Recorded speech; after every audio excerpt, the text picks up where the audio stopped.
अस्सलाम वालेकुम dear students, hope all of you will be doing very well इंशाल्लाह। आज एक बहुत ही बेहतरीन किस्म का टॉपिक हम लोग शुरू करने जा रहे हैं, that is acid base behaviour of period third oxide. Second year का टॉपिक है, SNT ब्लॉक हमने शुरू किया हुआ और उसके अंदर हमारा पीरियड थर्ड है हमारे पास, ठीक है।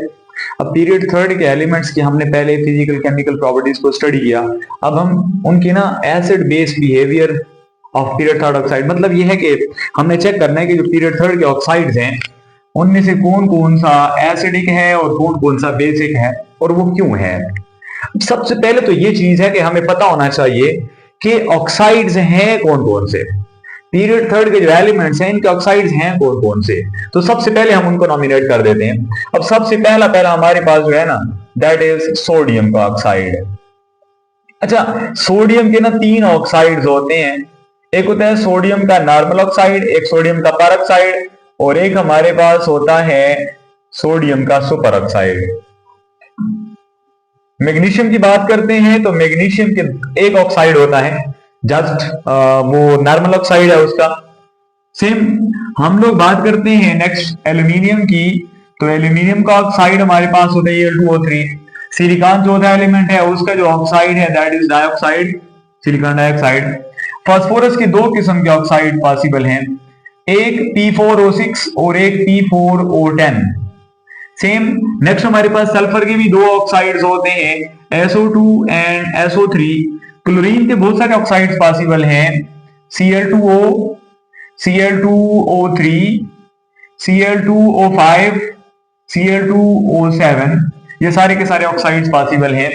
अब हमने वन बाय वन चेक करना है, हमने वन बाय वन चेक करना है कि इनमें से कौन सा एसिडिक है और कौन सा बेसिक है।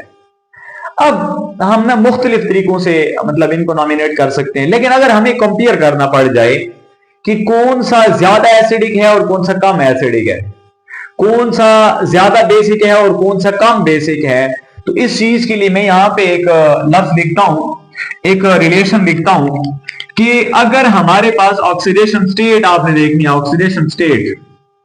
ऑक्सीडेशन स्टेट का एसिडिटी के साथ डायरेक्ट रिलेशन होता है और ऑक्सीडेशन स्टेट का बेसिसिटी के साथ इनवर्स रिलेशन होता है।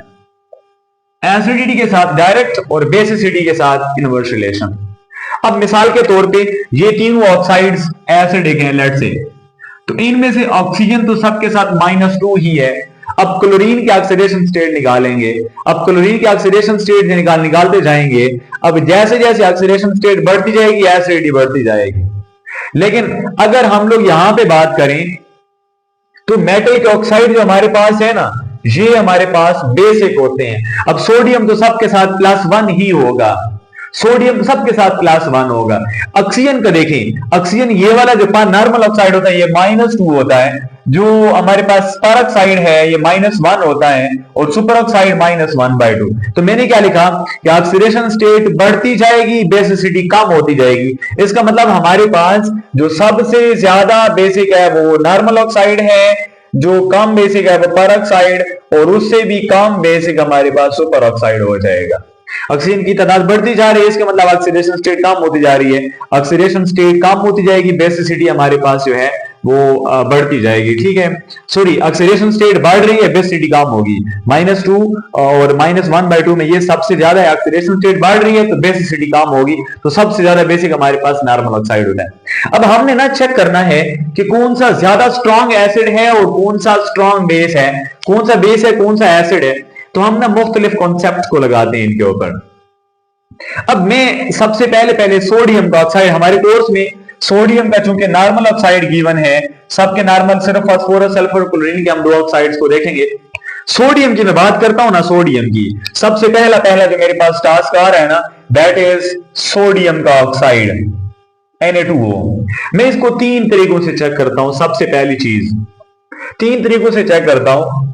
मेरे पास एक कॉन्सेप्ट है that is lux Flood concept, lux Flood concept. इसने बोला था कि ऑक्साइड आयन को डोनेट करने वाला, ऑक्साइड आयन डोनर जो होगा, ऑक्साइड आयन डोनर जो होगा, that will be base and oxide ion acceptor जो होगा दैट विल बी एसिड। इसका मतलब मेटल ऑक्साइड जो है वो आसानी से लॉस करेंगे, बिकॉज मेटल ऑक्साइड जो आयनिक कंपाउंड बन जाएंगे तो ऑक्साइड आयन आसानी से डोनेट कर सकते हैं। याद रखिए ऑक्सीडेशन स्टेट जितनी कम होगी आयनिक कैरेक्टर उतना ज्यादा होता है। तो ऑक्साइड के साथ जो मेटल की ऑक्सीडेशन स्टेट है कम है, आगे बढ़ती जा रही है ऑक्सीडेशन स्टेट, ऑक्साइड आयन को निकालना मुश्किल होता जाएगा, ये आसानी से निकाल सकते हैं। तो जो आसानी से डोनेट कर सकता है दैट इज कॉल्ड बेस। तो पहला तो हमें कंफर्म हो गया कि लक्स क्लर्ड कॉन्सेप्ट के मुताबिक इसने ऑक्साइड आयन देना होगा और ऑक्साइड आयन देने वाला बेस होता है। दूसरा कॉन्सेप्ट मैं देखता हूं फ्रैंकलिन कॉन्सेप्ट। उसने क्या बोला था फ्रैंकलिन ने? उसने बोला किसी भी सब्सटेंस को आप पानी में हल करें।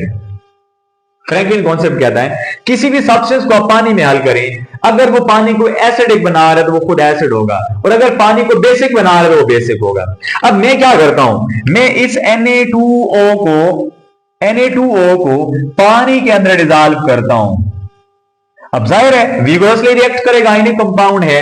तो देखें ये वाला जो हाइड्रोजन है ना वाटर का, इस ऑक्सीजन के साथ मिलके एक OH बना लेगा और ये दूसरा OH। अब ये मेरे पास दो OH आ गए, दो सोडियम है, तो इसके साथ एक सोडियम और इसके साथ एक सोडियम मिलके 2NaOH बना लेंगे। तो मैं इक्वेशन लगा दूंगा, मैं इक्वेशन बना लूंगा कि Na2O plus water gives us 2NaOH। और जैसे ही पानी के अंदर ये बेस बनेगा ना, पानी के अंदर ये बेस बनेगा तो पानी की जो पीएच होती है वो 12 से लेके 14 तक हमारे पास ऑलमोस्ट बुक्स लिखती हैं कि अप्रोक्सीमेटली इक्वल टू ये 14 होती है। तो सबसे ज्यादा पीएच जो है वो तो बेसिक होता है हमारे पास, ठीक है। तो ये बेसिक ऑक्साइड बना लिया, सॉरी बेसिक सोल्यूशन बना लिया। अब नेक्स्ट चीज हम लोग देखते हैं कि वाकई ये बेस है, तो तीसरा मेथड हम उसको चेक करवाते हैं किसी एसिड के साथ रिएक्शन करके। Na2O को जब हम किसी एसिड के साथ रिएक्शन करवाते हैं, लाइक HCl के साथ रिएक्शन करते हैं, क्या ये वाकई न्यूट्रलाइजेशन रिएक्शन शो करता है? जाहिर है एसिड के साथ अगर ये रिएक्शन करके साल्ट और वाटर बनाता है, इसका मतलब ये बेस होगा और न्यूट्रलाइजेशन कर रहा है, सिंपल सी बात है। अब देखें ये दोनों हाइड्रोजन इस ऑक्सीजन को लेके हमारे पास बना लेंगे वाटर, वाटर तो निकल गया, पीछे 2 Na और 2 Cl मिलके 2NaCl बना देंगे। तो इस चीज से कंफर्म हुआ कि साल्ट और वाटर बनाया, एसिड के साथ मिलके साल्ट और वाटर बनाया, न्यूट्रलाइजेशन की है, इसका मतलब वाकई ये हमारे पास बेस इन नेचर था। तो तीन चीजों से, तीन रिएक्शन से कंफर्म हो गया कि हमारे पास सोडियम ऑक्साइड है वो वाकई बेसिक इन नेचर होता है हमारे पास। पहला तो हमारे पास हो गया सोडियम ऑक्साइड। दूसरे नंबर पे हमारे पास जो आता है ना, दूसरे नंबर पे दैट इज मैग्नीशियम का ऑक्साइड। अगेन से हम लोग बात करते हैं, पहला कॉन्सेप्ट लगाते हैं लक्स क्लर्ड कॉन्सेप्ट के मुताबिक। हम कहते हैं कि ये हमारे पास क्या है, this is oxide ion donor, और ऑक्साइड आयन डोनर जो हमारे पास होता है that is lux coloured base.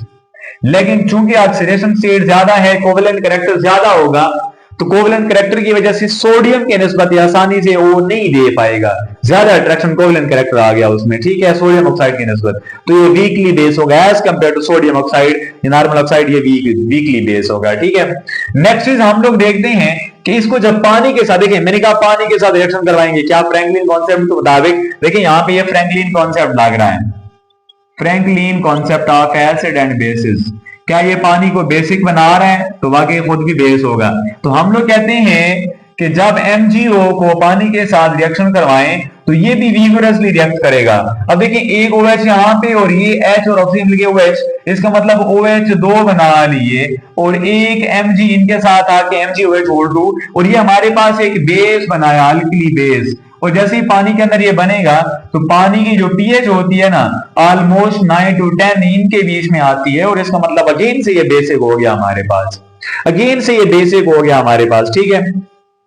तीसरा जो हमारे पास है ना, तीसरा मेथड इसको चेक करने का कि हम इसका न्यूट्रलाइजेशन रिएक्शन करवाएंगे, क्या ये वाकई एसिड या बेस है? एसिड होगा तो बेस के साथ रिएक्शन करवाते हैं, बेस है तो एसिड के साथ। तो हम लोग ना अपनी मर्जी का एसिड ले लेते हैं, लाइक मैं ले लेता हूं H2SO4। अब ये दो हाइड्रोजन मिलके ऑक्सीजन के साथ क्या बना लेंगे, अगेन से बना लेंगे वाटर, और ये जो Mg है SO4 को लेके बना लेगा MgSO4। तो इसका मतलब ये है कि पानी के अंदर सॉरी एसिड के साथ इसने साल्ट और वाटर बनाया, एसिड के साथ मिलके वाकई न्यूट्रलाइजेशन कर रहे हैं। इसका मतलब कंफर्म हो गया कि ये हमारे पास बेस इन नेचर है, कंफर्म हो गया कि ये हमारे पास बेस इन नेचर है। तो दो ऑक्साइड हमारे पास हो जाते हैं, सोडियम और मैग्नीशियम दोनों हमारे पास कंफर्म हो गए। इनका हमने देखिए तीन तीन मेथड्स हमारे पास हैं। पहला कॉन्सेप्ट लगाएं, लगता है नहीं लगता। दूसरा पानी के अंदर डिसॉल्व करें, दो ऐसे सब्सटेंसेस हैं जो पानी के अंदर हल नहीं होते।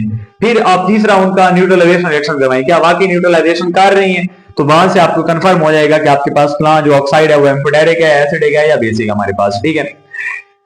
तीसरे ऑक्साइड की जब बात करते हैं ना, दैट इज एल्यूमिनियम का ऑक्साइड।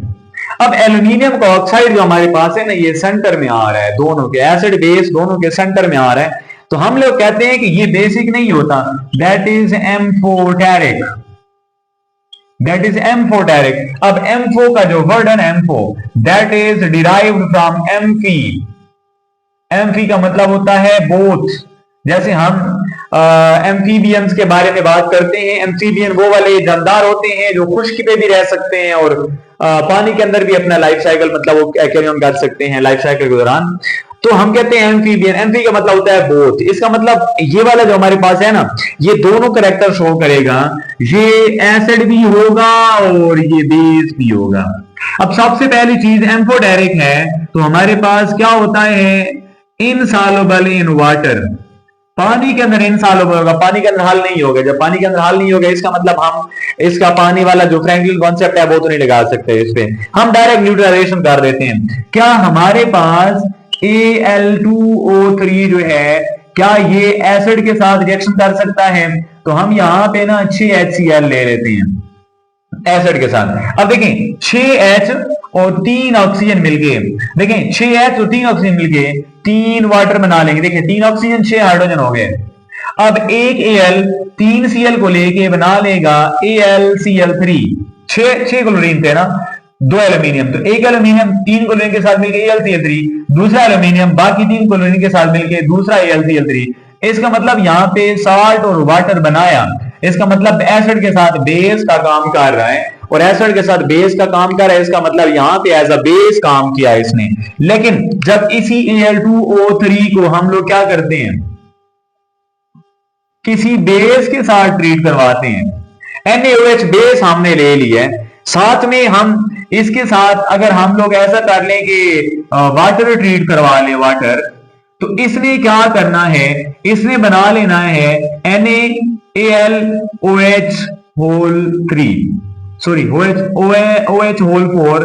अब इसका ये हमारे पास एक कॉम्प्लेक्स बना, sodium tetrahydroxo aluminate.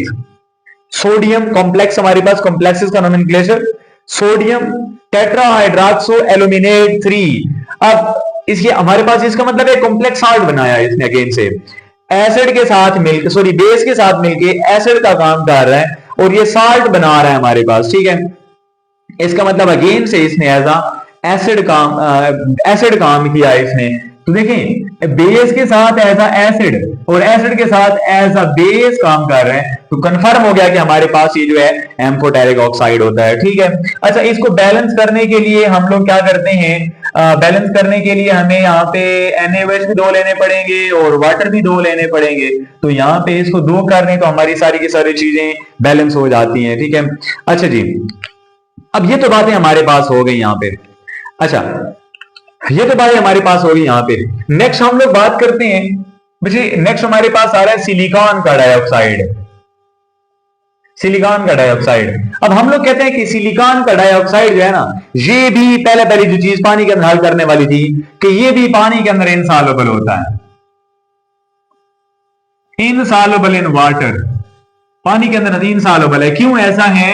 Due to, क्योंकि ये हमारे पास ना एक जॉइंट कोवेलेंट स्ट्रक्चर बनाता है, एक जॉइंट कोवेलेंट स्ट्रक्चर सॉलिड होता है, और कोवेलेंट सॉलिड जो है बहुत ज्यादा जॉइंट स्ट्रक्चर जो है पानी के अंदर आसानी से नहीं टूट पाएगा, ठीक है। स्ट्रॉन्ग बर्निंग होती है, पानी के अंदर हल नहीं होता।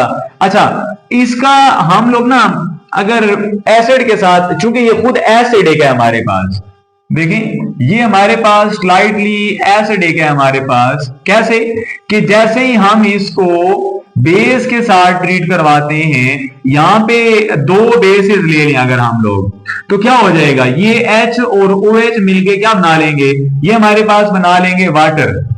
अब पीछे दो सोडियम बचे Na2, एक सिलिकॉन और ऑक्सीजन यहां पे देखें, एक ऑक्सीजन यहां पे और दो यहां पे, तो Na2SiO3, इसका मतलब साल्ट और वाटर बनाया बेस के साथ मिलके, इसका मतलब इसने एज अ एसिड काम किया यहां पे। ठीक है, सोडियम सिलिकेट ये हमारे पास एक साल्ट बनाते हैं। ज्यादातर जो हमारे पास ग्लास होते हैं ना, जो ग्लास वेयर जितने भी बर्तन होते हैं ग्लास से बने हुए, उनमें सोडियम सिलिकेट यूज होता है। जो शीशा हम लोग यूज करते हैं वो शीशा सारे का सारा यही होता है, सोडियम सिलिकेट से बना होता है। ठीक है, इसका मतलब अगेन से ये हमारे पास एसिडिक हो गया, लेकिन ऑलमोस्ट इसकी जो पीएच होती है ना वो 7 ही होती है, बट फिर भी it behave as an acid because base के साथ मिलकर एज अ साल्ट और वाटर बना रहा है। ठीक है, बिहेव एज एसिड, तो हम इसको एसिड कंसीडर करते हैं। अब नेक्स्ट हमारे पास जो आ रहा है ना, दैट इज फास्फोरस। अब फास्फोरस का P4 वाला अगर हम लोग बात करें, सॉरी P4O6 की बात करें और P4O10 की बात करें, अगर इन दोनों को पानी के अंदर डिजॉल्व करें, अगर इन दोनों को पानी के अंदर डिजॉल्व करें, तो इन दोनों ने दो किस्म के एसिड बनाने हैं पानी के अंदर। जो P4O6 वाला लोअर ऑक्सीडेशन स्टेट वाला है, इसने बनाना है H3PO3 phosphorus acid, phosphorus acid. और जो पानी के अंदर ये वाला हाल होगा, ये बनाएगा H3PO4 और नाम इसका है फास्फोरिक एसिड। अब यहां पे ऑक्सीडेशन स्टेट में थोड़ा सा डिफरेंस होता है, ये लोअर ऑक्सीडेशन स्टेट में +3 और ये +5 में है, तो मैंने लिखा कि जिसकी ऑक्सीडेशन स्टेट ज्यादा होगी एसिडिटी भी उसकी ज्यादा होगी। तो ये पानी के अंदर जो है ना एसिडिक बिहेव करते हैं। और याद रखिए पानी के अंदर इनकी जो पीएच होती है ना पानी के अंदर, वो ऑलमोस्ट 2 to 4 पीएच शो करते हैं। इसका मतलब ये स्ट्रांगली एसिडिक होते हैं हमारे पास। अब पानी के अंदर तो हल कर लिया, अगर हम लोग इन दोनों का रिएक्शन विद बेस करवाएं तो वहां पे क्या न्यूट्रलाइजेशन शो करते हैं। तो वैसे आप लोग इसका स्क्रीनशॉट ले लें ताकि मैं इसको जो है ना वो साफ करके नया अगला मतलब शुरू कर सकूं इसको। अच्छा बच्चे, अब पानी के अंदर तो हल किया तो इन्होंने एसिड बनाए, इसका मतलब हमने फ्रैंकलिन कॉन्सेप्ट पढ़ा कि पानी को जो एसिडिक बना देगा वो एसिडिक होगा खुद भी। अगली चीज जो हमारे पास आती है, क्या ये बेस के साथ रिएक्शन करके एसिड बनाते हैं, क्या न्यूट्रलाइजेशन शो करते हैं। तो हम लोग कहते हैं कि P4O6 और P4O10 जब इनको हम लोग बेस के साथ ट्रीट करवाते हैं तो ये क्या साल्ट बनाते हैं, तो ऑब्वियसली साल्ट बनाते हैं। अब ये कौन कौन सा साल्ट बनाएंगे, हम लोग कहते हैं कि ये बनाएंगे Na3PO3 और ये बनाएगा Na3PO4 और साथ में बनाएंगे वाटर, साथ में बनाएंगे वाटर। अब P4 है तो यहां पे हमें P4 करने हैं तो 4 कर देंगे। अच्छा, फास्फोरस तो पूरे, लेकिन सोडियम 12 हो गए, तो हमें यहां पे 12 ये लेने पड़ेंगे। ठीक है, अब 12 ये वाले ले लिए, 12 सोडियम हाइड्रोक्साइड, इसका मतलब ये है कि 12 हाइड्रोजन तो 6 वाटर हमारे पास यहां पे रिलीज होंगे, तो हमारी सारी की सारी इक्वेशन बैलेंस हो जाती है। इसका मतलब वाकई ये एसिड का काम कर रहे हैं, बिकॉज बेस के साथ मिलके, बेस के साथ मिलके ये साल्ट और वाटर बना रहे हैं, तो वाकई ये किसका काम कर रहे हैं बच्चे, they behave as an acid. तो ये दोनों हमारे पास एसिड है, लेकिन उनकी निस्बत ये है ना, जो हमारे पास क्या था सिलिकॉन का ऑक्साइड था, उनकी निस्बत उसकी पीएच कम थी, इनकी पीएच ज्यादा, सॉरी उनकी पीएच ज्यादा इसकी कम है, तो जिसकी पीएच कम होती है वो उसके उतना ज्यादा एसिडिक होता है। तो ये तो हमारे पास हो गए। नेक्स्ट हम लोग बात करते हैं oxides of sulphur. Oxides of sulphur में हमारे पास क्या आ रहा है, देखिए बच्चे, ऑक्साइड्स ऑफ सल्फर में ना दो किस्म के ऑक्साइड आ रही हैं, they are SO2 sulphur dioxide and sulphur trioxide. ये दो ऑक्साइड आते हैं हमारे पास। इन दोनों को जब पानी के साथ रिएक्शन करवाऊंगा ना तो इन दोनों ने भी एसिड बनाने हैं। अब ये बनाएगा H2SO3 और ये बनाएगा H2SO4। इक्वेशन हमारी ऑलरेडी बैलेंस है, सारी की सारी एटम सारे के सारे बैलेंस है मुझे। अब इस एसिड का नाम क्या होता है, इसका नाम होता है सल्फ्यूरस एसिड, और इसका नाम क्या होता है, दैट इज सल्फ्यूरिक एसिड। अब अगेन से जब पानी के अंदर इनको हल करते हैं तो मुझे इनकी पीएच पता है, इनकी पीएच ऑलमोस्ट इक्वल टू 2 हो जाती है। इसका मतलब बहुत ज्यादा एसिडिक है, ये वाले बहुत ज्यादा एसिडिक है। अब इनका अगर हम लोग ये देखें, पहला तो हमारे पास हो गया कि ऑक्सीजन, देखें ऑक्सीजन हम गेन भी कर रहे हैं, SO2 से SO3 बन गया, और अभी अभी हमने पढ़ा था oxide ion acceptor is called acid according to Lux Flood concept, ठीक है। ये भी ऑक्सीजन गेन करके SO4 बन गया, तो ऑक्साइड आइन एक्सेप्ट कर रही हैं, अगेन से हमारे पास दे आर एसिड्स। अब इनका बेस के साथ रिएक्शन करवाते हैं, तो क्या ये वाकई बेस के साथ रिएक्शन करते हैं?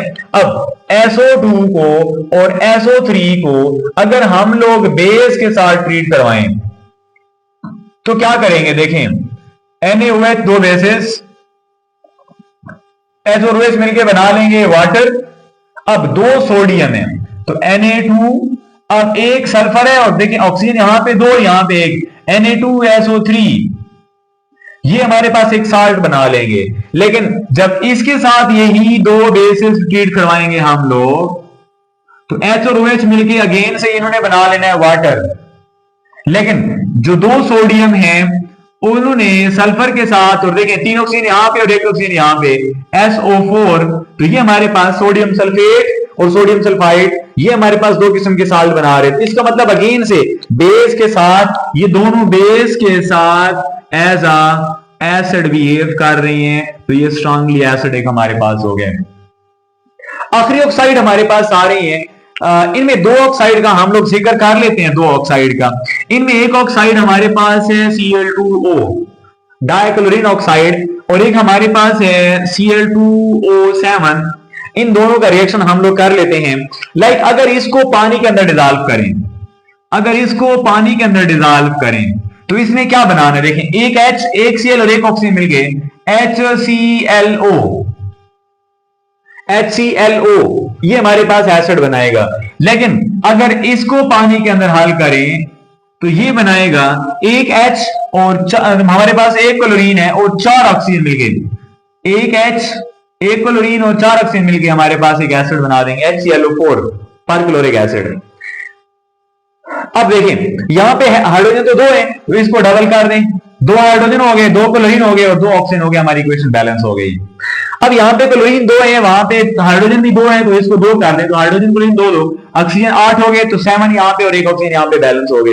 इसका मतलब पानी को एसिडिक बना दिया, और ये मोस्ट एसिडिक होते हैं, most acidic among the oxides of period third element, क्योंकि इनकी पीएच 0 से 2 हो जाती है, 0 एंड 2 इसके बीच में आ जाती है हमारे पास। क्या ये बाकी भी ऐसे ही रिएक्शन करते हैं हमारे पास, बाकी भी पानी के साथ ऐसे रिएक्शन करेंगे, ठीक है। अब नेक्स्ट हमारे पास अगर हम बात करें, क्या ये बेस के साथ साल्ट और वाटर बनाते हैं, तो देखें Cl2O जब ये Na के साथ या NaOH बेस के साथ मिलेगा तो ये क्या बना लेगा, ये बना लेगा, लाइक अगर मैं यहां पे बात करूं, दो वाटर ले लूं तो H और OH मिलकर बना लेंगे वाटर। पीछे क्या बना लेगा, एक Na, एक क्लोरीन और एक ऑक्सीजन मिलके, एक Na, एक क्लोरीन और एक ऑक्सीजन मिलके NaClO, ये हमारे पास सोडियम ऑक्सीक्लोराइड। लेकिन दूसरा सोडियम, दूसरा क्लोरीन और ये वाला ऑक्सीजन, देखिए ऑक्सीजन यहां पे एक और यहां पे दो, दो सोडियम और दो क्लोरीन मिलके दो सोडियम ऑक्सीक्लोराइड साल्ट बना लेंगे हमारे पास। तो इस तरीके से हमारे पास ये साल्ट और वाटर बना रहे हैं, इसका मतलब अगेन से एसिडिक इन नेचर हुए।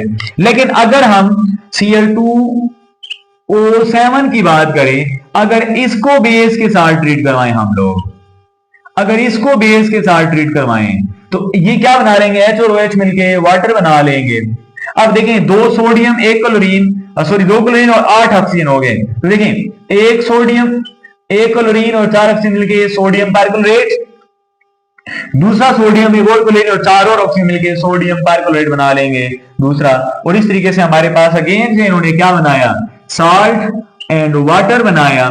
इसका मतलब ये बेस के साथ मिलके एज अ एसिड काम कर रहे थे। तो इस चीज से कंफर्म हुआ कि हमारे पास जो मेटल के ऑक्साइड थे, मेटल के ऑक्साइड, ये वाले जो हमारे पास मेटल के ऑक्साइड थे, they were basic in nature, basic. Aluminium का जो ऑक्साइड था that is acidic in nature, and ये वाले जो आगे हमारे पास आ रहे हैं दे सारे के सारे they are acidic in nature. Sorry ये एसिडिक नहीं था, एल्यूमिनियम का जो ऑक्साइड है sorry amphoteric in nature. This is amphoteric in nature, मतलब ये वजह एसिड एंड अ बेस। मुझे आपने रिएक्शन की मदद से सारे का सारा शो करना होगा कि जो हमारे पास आते हैं ना ये वाले एसिडिक इन नेचर है। अब आपको अगर ट्रेंड का पूछा जाए ट्रेंड का, तो आपने वो दो जुमले याद रखने हैं। ऑक्सीडेशन स्टेट का एसिडिक के साथ डायरेक्ट रिलेशन है, ऑक्सीडेशन स्टेट का बेसिक का इनवर्स रिलेशन है। अगर बेसिक में ज्यादा बेसिक कौन सा है तो जिसकी ऑक्सीडेशन स्टेट कम होगी, एसिडिक में ज्यादा एसिडिक कौन सा है तो जिसकी ऑक्सीडेशन स्टेट ज्यादा होगी। अगर उनको आपस में कंपेयर करना पड़ जाए, मेटल के ऑक्साइड जो है ऑक्सीजन डोनेट करेंगे और oxide and donor according to Lux Flood concept, oxide and donor जो होता है वो हमारे पास बेस होता है। ये वाले ऑक्सीजन को एक्सेप्ट भी करते हैं तो oxide and acceptor is called acid हमारे पास। तो अब देखें अगर लेफ्ट राइट पूछा जाए कि ऑक्साइड के अंदर क्या हो रहा है, एसिडिटी बढ़ रही है और बेसिसिटी कम हो रही है। तो होप सो कि आप लोगों को समझ आ गया होगा। उसे आप लोग स्क्रीनशॉट ले लें और इसके रिएक्शंस को मस्ट प्रिपेयर करना है, क्योंकि अगर आप क्वेश्चन अटेम्प्ट करेंगे, कोई भी क्वेश्चन आप अटेम्प्ट कर रहे हैं तो वहां पे रिएक्शन की एग्जांपल देना मस्ट है। आप लोगों का क्वेश्चन इफेक्टिव से इफेक्टिव बन जाएगा बेहतरीन सा। तब अगला लेक्चर करने के लिए तब तक के लिए अल्लाह हाफिज़।